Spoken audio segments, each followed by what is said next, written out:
In the old days, when the moon used to sit low and bright like a listening elder, and the night wind carried secrets from compound to compound, there was a village called Umwaka, a place where people believed that the night was not just for sleeping, but for preparing the soul.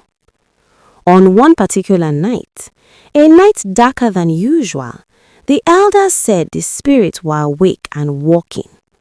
Dogs barked without reason. Chickens flapped in their sleep. Even the fireflies refused to blink. And in the middle of Umwaka lived a young man named Obina, strong in body, but careless in spirit. Obina believed sleep was just sleep. Eat, lie down, close eyes, wake up. Nothing more, nothing less. He laughed whenever elders talked about what to do before sleeping. He would say, "Sleep is free, death is far. Tomorrow will take care of itself." That belief was about to change his life forever. That evening, Obina returned home late, angry and tired. He had quarreled with his friend, spoken harshly to his mother, and cheated a customer at the market. His heart was heavy, but his pride was heavier. He ate without gratitude, stepped over his sleeping younger sister, and threw himself on his mat without washing his feet or clearing his mind. Outside, the moon watched. As Obina slept, his spirit wandered. In his dream, he found himself standing at the edge of a long road. On one side was light, calm and warm. On the other side was darkness, noisy and restless. Before him stood an old woman with eyes deep like wells and a voice like dry leaves. She asked him one simple question. "What did you do before you slept?" Obina laughed in the dream and replied, "I slept." The old woman shook her head slowly. "Then you slept empty." She waved her hand, and suddenly Obina began to see scenes of his own life, like fire projected on the night sky. He saw himself insulting his mother. He saw the lie he told in the market. He saw the anger he carried into sleep like a loaded basket. Then the old woman spoke again. "The night is a mirror. Whatever you carry into it, it reflects back to you." She led him down the dark road. Obina woke up screaming, drenched in sweat, his heart pounding like a drum beaten for war. It was still night. The fire had died out. The village was silent, but his room felt heavy, like unseen eyes were watching. Shaking, Obina remembered the words of his grandmother, long dead, who used to say, "If you don't settle your spirit before sleep, the nights will settle it for you." That night, Obina could not sleep again. The next morning, he went to the oldest man in Umuwaka, Elder Naji, whose beard was white like ash and whose words rarely fell to the ground without meaning. After listening quietly, Elder Naji said, "My son, you have tasted the lesson many people ignore. Sit down. Let me tell you why our fathers taught us what to do before sleeping." And so began a teaching Obina would never forget. Elder Nyaji explained that in African wisdom, sleep is a small death. Every night, the soul loosens its grip on the body. That is why the night must be respected. The first thing, the elder said, is gratitude. Before you sleep, you must thank life, thank God, thank the ancestors. Even if your day was bad, the fact that you returned home alive is a blessing. Gratitude cleans the heart like water cleans dust. He told Obina that an ungrateful heart sleeps in darkness, and darkness follows it into morning. The second thing, Elder Nyaji continued, is forgiveness. Anyone you hold anger against, you carry them into your dreams. That is why some people wake up tired even after long sleep. Anger is heavy.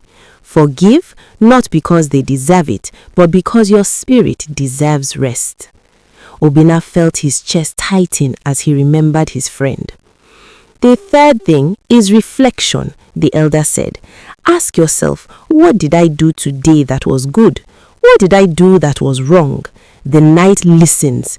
If you correct yourself before sleep, you wake up wiser. Then the elder leaned closer. The fourth thing is prayer or intention.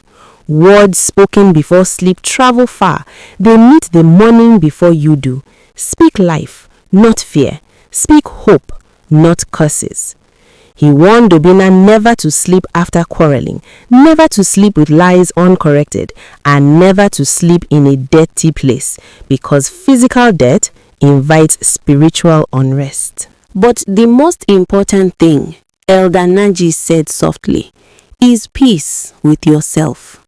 If you cannot sit quietly before sleep, something is wrong. Obina returned home that evening with a changed heart. He first went to his mother and knelt, apologizing for his harsh words. Tears rolled down her face as she blessed him. Then he went to his friend and made peace. He returned the extra money he cheated from the market woman, who stared at him like she was seeing a ghost. That night, before sleeping, Obilo washed his feet, cleaned his room, and sat quietly.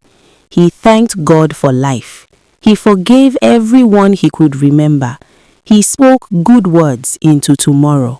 When he slept deeply. No nightmares came, no heavy dreams, only calm. Days passed, then weeks. Obina noticed changes. His mind became clearer. His temper softened. Opportunities began to open. People trusted him more. Even his sleep became sweeter.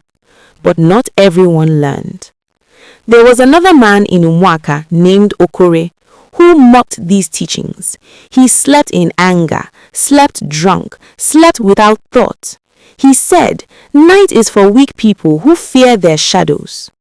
One night, Okore slept without greeting anyone, without settling a long-standing fight with his brother. In his sleep, he dreamed of chasing something valuable, only to fall into a pit.